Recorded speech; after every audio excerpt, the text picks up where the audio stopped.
You are our caretaker, so it's your job to look after the entire family. If you don't like it, we can get a divorce. Then you'll be homeless. Eric then showed a filled-out divorce form and flaunted it in front of me. Eric was grinning and watching my reaction. He seemed confident that I couldn't possibly talk back. Fine, I will divorce you. I took the divorce form in front of me. Oh, you're quite understanding, aren't you? I never liked you from the start. Next time, we'll hire a more useful maid.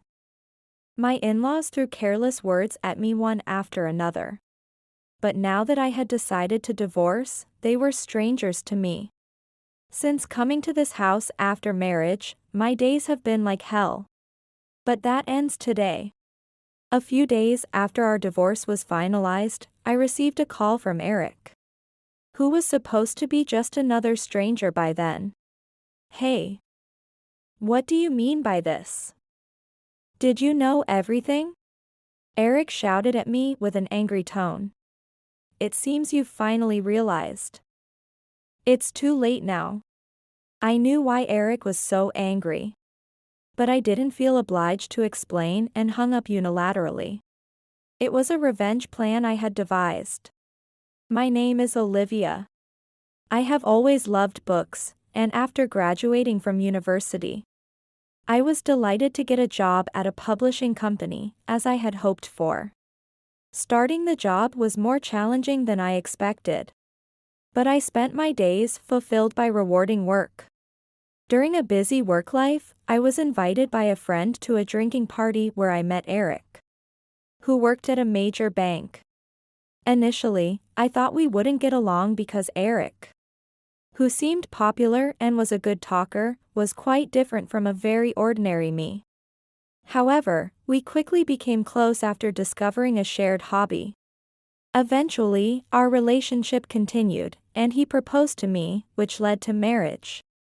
Eric was always considerate and kind to me while we were dating, although he was somewhat proud. But that changed after we got married. Hey, isn't dinner ready yet? Hurry up, I'm tired. Eric had already taken a bath after coming home, and was lounging on the sofa in the living room with his smartphone, while I had to start preparing dinner immediately after returning home. Even though both of us were working full-time, all household chores were my responsibility, regardless of how much overtime I worked or how tired I was from my job. Today, too, I came home after a long day and hurriedly cooked dinner without even having time to change. I thought, even though I'm working too, why do I have to do everything? After marriage, Eric completely rejected my suggestion to share household chores, saying housework was a woman's job. Why should I do housework? That's something a part-time office worker like you should be doing. I was doing my job at the company responsibly and to the best of my ability. Even though we worked in different industries, which might make it hard for him to understand my job content, Eric's argument was harsh. Eric made disparaging remarks, suggesting that a woman's job is trivial and probably nothing more than serving coffee. He seems to pride himself on being an elite banker at a major bank, always sarcastically claiming that my job must be easier and less demanding than his. It may not be a big deal for you, but you don't have to say it like that. Huh? Don't you dare argue with me. Just because you work a bit, you're getting cocky. You should just quietly do as I say. After marrying, I realized Eric's views on marriage were very outdated. While it's common for households to share household duties these days, Eric believed that housework was a woman's job, and that it was natural for men to work hard outside. No matter how much I worked full-time, I was supposed to obey him because I was a woman. Our discussions about sharing household chores remained deadlocked, and eventually, I had to give in. Pleased with this, Eric began to treat me more like a maid than a wife. While it was not like this when we were dating, I felt sad but kept obeying to maintain peace on the surface, telling myself to endure it. Years into our marriage, a sudden change occurred in our lives. Eric's father, my father-in-law, was injured at work. While it wasn't life-threatening, he became physically disabled. He could return to a somewhat normal life with long-term rehabilitation. But it would require a lot of effort. I'm worried about my dad. As his son, I have to do something. We were living in an apartment close to our workplaces. But Eric suggested living with his parents at their house because of his father's injury. I understand you're worried about your father. But you can't just decide something so important all of a sudden. Give me some time to think. Although we had maintained a non-problematic relationship with my in-laws, living together was a different story. However, Eric didn't like my attitude and immediately changed his expression. What? Are you saying you don't care what happens to my father? What a heartless wife. Nobody is saying that, it's just that it's troubling to be told to suddenly live together. I have a job too, you know? What's so troubling about it? Oh, that's right, if you live at my parents' house. You can share the housework with my mom, which will make things easier for you. It's all good. Eric said this as if it were a brilliant idea. But just because the housework could be shared, I couldn't easily agree to move in. Even though I asked for some time to think. Eric didn't compromise in the subsequent discussions. On the contrary, he went ahead and told his parents that we were moving in. I've already told my parents we're moving in. Make sure you pack everything properly before we move. Eric didn't consider my circumstances at all. And the move to his parents' house was forcibly carried out. Life at my in-laws, which started by ignoring my opinion, turned out worse than I imagined. Fortunately, my father-in-law's injury had healed, but because he had gotten used to not working, he showed no motivation to work again. You guys are working, so there's no need for me to rush back to work. I just recovered from my injury, so let me take it easy for a while. Saying this, he lazily watched TV at home and would go out to play slots in the middle of the day, leading an idle life.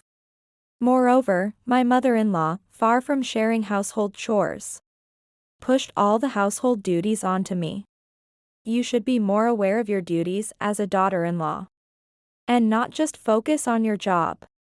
Do your tasks properly without relying on me. You're really cheeky. I wonder why Eric married someone like you. Saying that, my mother-in-law blatantly sighed. There was also Eric's sister Tara in my in-laws' house. Tara, after graduating from university, hadn't taken any permanent job and occasionally asked me for pocket money. I asked Tara, who was unemployed and staying at home, to at least help with the household chores. But my mother-in-law protested, saying, I can't let a daughter who's yet to be married do such hard labor. My mother-in-law insisted that I should do everything, from preparing meals for 5 people to doing the laundry. This isn't what we agreed on. Why do I have to do all the housework? It's like I'm a servant. What are you complaining about? It's the same tasks, just with a few more people, isn't it? Don't make such a fuss about it. I work full-time during the day, you know? Your father, your mother, and even your sister are all at home, any of them could do it. In the morning, before going to work, I prepare meals for everyone, do the dinner preparations, and also handle the laundry. After finishing these tasks, I head to work, and once I'm done, I prepare dinner. It's obvious that those who stay at home should share these tasks. But my in-laws did nothing, considering it the wife's job. My in-laws, who roam around for fun, my semi-reclusive sister-in-law Tara, and my husband who doesn't even try to listen to me. There's no one on my side in this house. Struggling to balance work and household duties, I became physically and mentally exhausted. Amidst this, an incident that would push me to rock bottom occurred. It happened when I was cleaning the car, mainly used by Eric. Eric is messy by nature and hardly bothers to clean the car he primarily uses. If left alone, it would become filled with trash, so I regularly cleaned the inside of the car. Today, as I was tidying up the car, I noticed something shiny under the passenger seat. What's this? It's not mine. Who dropped this? It was a woman's earring. Clearly not mine. It was evidence that Eric had taken another woman in the passenger seat of this car. I had indeed been curious about how Eric never let go of his smartphone wherever he went at home. Thinking it might be infidelity, I immediately hired a detective agency to investigate Eric's activities. After making me serve his family and himself if he was cheating with another woman, I could never forgive him if it turned out to be true. Though I hoped my suspicions were unfounded, unfortunately, Eric was indeed guilty. The investigative report from the detective agency stated that Eric was having an affair with a junior colleague at work. I had been working hard despite being treated like a servant because I still loved my husband. However, by the time I finished reading the investigative report, any such feelings had completely disappeared. Hey, what is this supposed to mean? I confronted Eric with the evidence of his affair as he returned from work. Faced with the detective's report, Eric displayed an uncomfortable expression. This was just for fun. Calling a detective agency, what a foolish woman you are. Instead of apologizing, Eric ridiculed the fact that I had investigated him for cheating. You should focus more on the house if you have time to do things like this. It's normal for a man to have an affair or two. My in-laws, who overheard the conversation, sided with Eric and started blaming me. It's your fault for not being attractive as a woman. You're getting cheated on because you're an old lady. My sister-in-law mocked me with a sneer. That's right, you should be grateful that I'm even with an old lady like you as a spouse. If you don't like it, you're welcome to leave this house. How can you say I should leave? You're the one who cheated, not me. You should be grateful that I even married a cheeky woman like you. If you don't like it, let's get a divorce then. Despite his own infidelity, Eric, along with my in-laws and sister-in-law, continued to berate me. From that day on, my mother-in-law began mixing non-burnable trash with burnable trash on purpose. And my sister-in-law began taking my personal items from my room and selling them online as harassment. After I accused them of infidelity, my in-laws, realizing I wouldn't fight back strongly, began treating me like a punching bag for stress relief.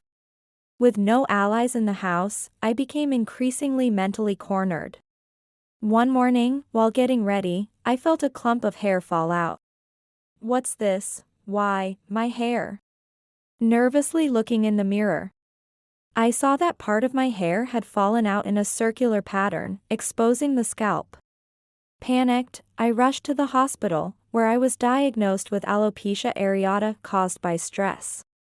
The stress was clearly due to life at my in-laws.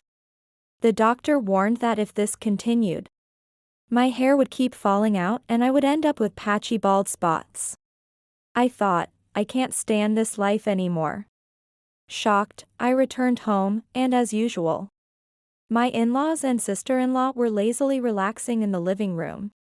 I tried to hide the bald spot from them, but Tara noticed my suspicious behavior. Wait a minute. Are you going bald? Tara, with the expression of a bully who had found something amusing, forcefully grabbed my hand that was covering the alopecia. Oh no. What's this? What is that? It's shameful. Can't even keep up appearances as a woman. Stop, don't look. Don't laugh, please. While I pleaded tearfully, they didn't stop mocking me. Instead, they looked at my head and burst into laughter, holding their stomachs. Why do these people enjoy doing things others hate so much? They seemed like devils to me. And they told Eric about my alopecia in a joking manner when he got home. Wow. You're really going bald. No way. Even my husband, rather than being concerned, joined in the laughter. I wanted to scream at them, asking whose fault they thought this was. But it was 4 against 1, and I couldn't win. Taking advantage of my non-resistance. These people would likely escalate their behavior even more. I thought, am I supposed to live the rest of my life being ridiculed and looked down upon by these people? No way, I absolutely refuse. Amidst their vulgar laughter, I finally decided to take my revenge. One evening during dinner, Tara suddenly asked, "Olivia, are you considering moving into a luxury apartment?" It seemed she had snooped on my computer in my room and seen me searching for real estate information. Despite thinking how tactless she was, I nodded, yes. Eric had always expressed a desire to move into a luxury apartment in the city someday. It was a typical wish for someone as prideful and ostentatious as Eric.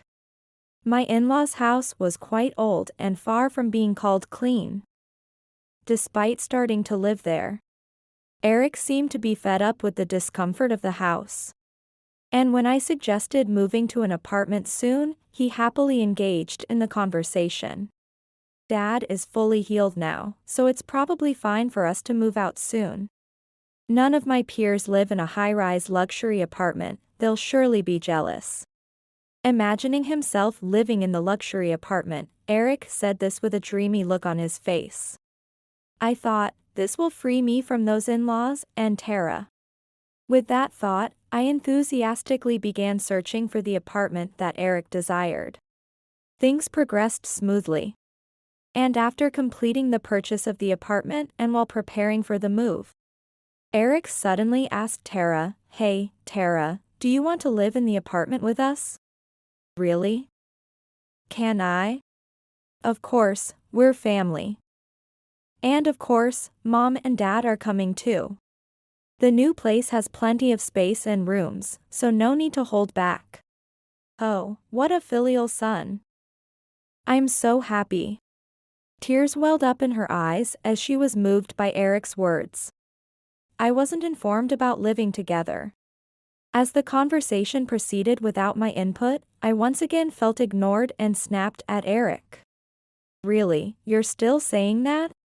You're supposed to take care of us, so it's obvious we'd all live together. If you don't like it, we can get a divorce. Then you'll be homeless. Here. From somewhere, Eric brought a filled-out divorce form and fluttered it in front of me. He grinned and watched my reaction, confident that I couldn't retaliate. Fine, I will divorce you. I took the divorce form in front of me. Eric, surprised by my response, widened his eyes. Bluffing, huh? Are you really okay with this? Yes, since I'm so disliked, there's no need to live together anymore. Oh, you're quite understanding, aren't you?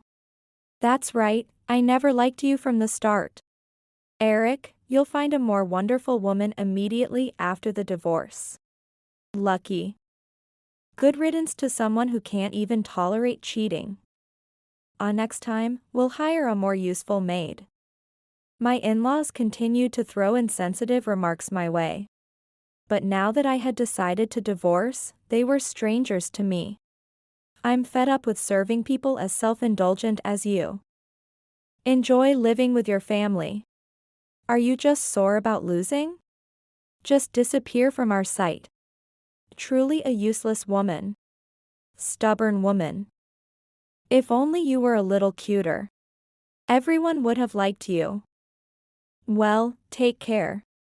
Ignoring their sarcasm and disdain, I left my in-laws' house with my packed belongings. Since moving to this house after getting married, my days have been like hell. But that ends today. I was truly relieved by that thought. A few days after our divorce was finalized, I received a call on my smartphone from Eric, who was supposed to be just another stranger by then.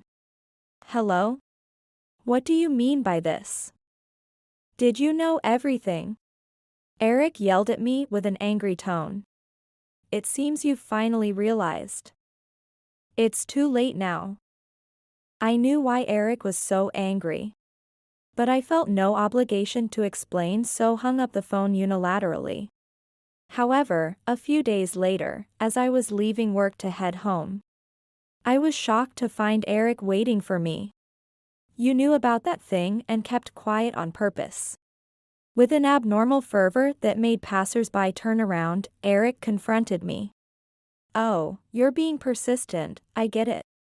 Fearing he might follow me all the way home if I ignored him, I decided to sit down with Eric at a nearby diner to talk. In fact, the executive of the bank Eric works for lived on the top floor of the luxury apartment they moved into, and his wife, the president of the building's residents association, was very strict about the rules and feared as the empress among the residents. However, my husband and his family, who had left all household chores to me, failed to understand the strict rules and continued to dispose of their trash as they pleased. As expected, they caught the attention of the executive director's wife. They were lectured in front of other residents daily, shredding my mother-in-law's pride. Tara reportedly became so distressed that she lost weight rapidly, unable to eat. Furthermore, the family living directly below Eric's apartment was that of his immediate supervisor, the department head.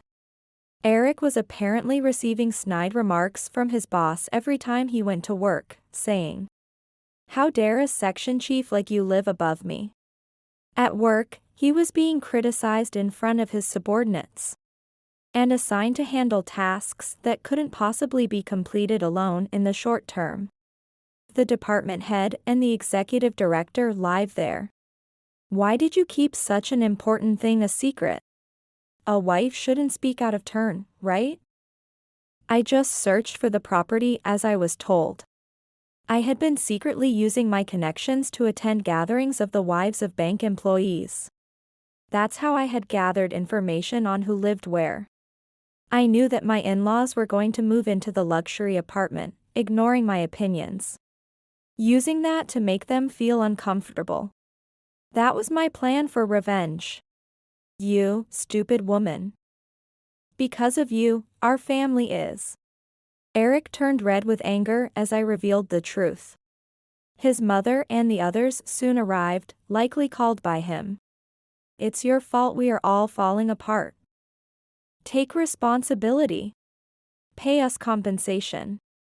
Unlike before, I stood firm against my in-laws who were still blaming me despite their own actions. Why should I do such a thing? I have no intention of apologizing to you.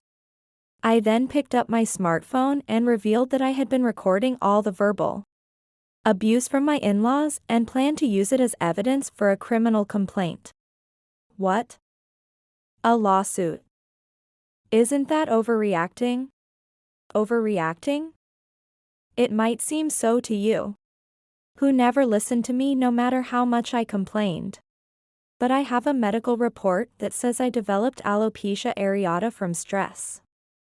It counts as assault.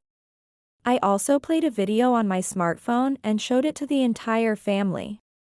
It was footage of Tara frequently taking things from my room. Did you think I didn't know you were stealing my belongings and selling them online? This is clearly theft. Theft. I was just borrowing them. No matter what excuse you make, this video will prove in court that you are a criminal. Wait, don't be so angry. Even though we're divorced, we were a family that lived together. Talking about a lawsuit is so drastic. You wouldn't really do that, right? No, I will not forgive you. Family?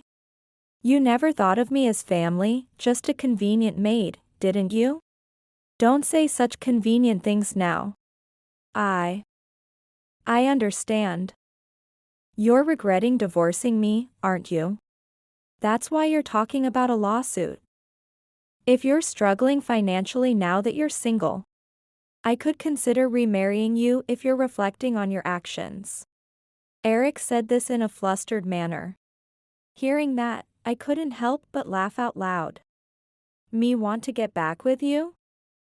Are you serious? Thanks to you, I'm living comfortably, so no need to worry about me. Saying that, I handed him my business card. Eric had always mocked me as just a coffee server. But the card listed my title as the president of a subsidiary of a publishing company. President. While I had been entrusted with all the household chores, I never slacked off at work. Eventually, my work was recognized. And I had been serving as a director of a subsidiary of the publishing company I was originally with. But I had deliberately not told Eric about it. Even if I had told him, I didn't think he would believe me because he looked down on me. And if he did believe, I could see him exploiting me even more. If you had been someone who truly listened to me, I might have considered discussing a loan from your bank for my company. But unfortunately, I can't possibly make a deal with someone like you. I'll consider other banks. I was wrong. I never dreamed you'd be in such a position. Eric bowed his head to me in a meek manner. Likely because he realized he could use me as a client to boost his sales performance. It's too late. You'll just have to live in that apartment, flattering your superiors. Oh, since we're divorced, why not marry your affair partner? Olivia, please, don't say that. Eric clung to me, but I coldly rejected him and left the diner. Wait. You haven't apologized for embarrassing us yet. Mother-in-law and Tara chased after me as I attempted to leave. Their pride was hurt, and they couldn't contain their frustration. Unbelievable. I'll call the police. Or do you want to add more crimes? When I coldly said this, they finally realized they had no chance of winning and reluctantly dispersed. Later, I heard from an acquaintance that despite being a section chief, Eric had fallen out of favor with his boss and had been demoted to an ordinary employee due to various nitpicking at work. Furthermore, a subordinate who was also his affair partner claimed he forced a relationship on me. The affair partner quickly abandoned Eric after he became disliked by his boss and saw his career prospects cut off. Eric denied such facts, but with his reputation already tarnished, no one took his words seriously, and he was transferred to a department known as a dumping ground for those slated for layoffs. The former elite banker was now burdened with changing light bulbs and cleaning toilets. A humiliation unbearable for the proud Eric. Eric is considering changing jobs, but he is prevented from quitting by his mother, who keeps asking, "What about the mortgage on the apartment?" Stuck in a situation where he must work while his parents and sister, accustomed to a lazy lifestyle for years, refuse to work. Their home is constantly filled with arguments. The once close-knit family is now tense and filled with strife. Meanwhile, since my divorce, I have been leading a successful life. The subsidiary I oversee is thankfully seeing an upward trend in performance. And I am blessed with excellent employees, making my work fulfilling. With a stress-free life, my hair has grown back beautifully. I had thought I was done with romance, being so fulfilled by my work. But recently I started dating a man. Interestingly, he is a popular author whom I once managed as an editor. Not only is his work commendable, but his character is also undeniably respectable. And he has proposed marriage to me. Having once failed at marriage, I hesitated, but moved by his sincerity, I agreed to his proposal, saying I would be delighted. After getting married, he never changed like my ex-husband Eric did, but continued to be considerate and a wonderful husband. His parents are also good people, and we have managed to maintain just the right distance. Though I had given up on building a warm family, I was fortunately blessed with a wonderful partner. I now look forward to walking a happy life together with him.